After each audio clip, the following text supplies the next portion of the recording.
Councilwoman Webb. Thank you very much, Council President Sonzak. I have just a few comments. I'm going to try to be as brief as possible because I am interested in hearing from the citizens. Based on the comments that I've heard from my colleagues today, I think that there are enough votes to table this, and I hope that we will take that action in due course here today. But I want to talk about the limited knowledge that I have about economics, and namely, the nature of economics is such that people make decisions that are within their best interest.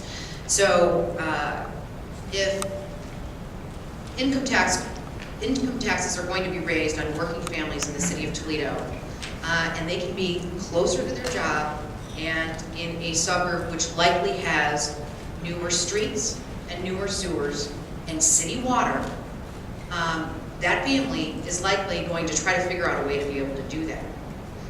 If property values aren't such that they can't even sell their house. So we will single-handedly, with the stroke of a pen or a vote, encourage another 19,000 people to shove off out to the suburbs. And this city lives and breathes and dies by the sword, so to speak, on income tax.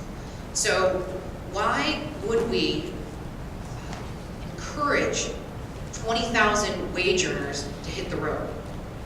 I can't support it. And in addition to that, the administration is arguing that they receive these city services.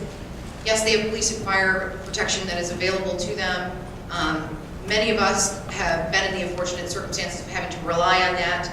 But there has been this gradual, and in some cases, sudden decrease in services related to leaf pickup. Councilman Winooski, I was in your district, and I saw leaves, and it's March, you know, and I have had to, you know, consistently reach out for neighborhoods in West Toledo to get leaves picked up, to get streets plowed. Everyone knows it, but yet the Pied Piper or the fiddler is playing a different tune in front of this council. We know what's going on out in our neighborhoods. And I would liken this to some form of highway robbery, right? Because basically, we are taxing citizens who can get in their car and drive to Maumee where the jobs have gone. So, I like to keep it real. And I do a gut check when we're talking about this kind of stuff. And I am with you, Betty, as it relates to real-time financial data. I expect, Mr. Sherburne, when you are here, you're the Director of Finance. If Councilman McNamara or Councilman Ashford asks you what our budget deficit is, you better come up with that number. If you don't have that number... Okay, folks, let's hold applause. So, I want to thank Councilman Collins for showing leadership. He has consistently and quietly gone to the administration with different proposals that he has put together in this prepared statement, and they have been rejected consistently. The mark of leadership, in my estimation, is recognizing a good idea regardless of where it comes from.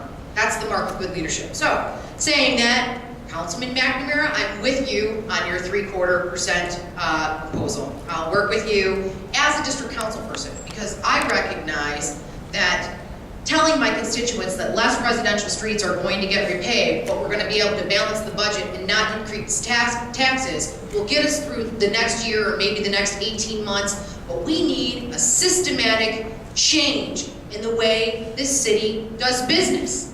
It's ridiculous. So I'm just keeping it real. I'm just keeping it real. It's not going to happen overnight, but it needs to happen. And clearly, leadership is being shown by some members of council. And I appreciate that leadership, and I stand with that leadership. So I am a no vote, put me in the no column, and I will bring my proposals for cuts, additional cuts, to Councilman Collins and Councilman McNamara. Thank you. Thank you, Councilwoman.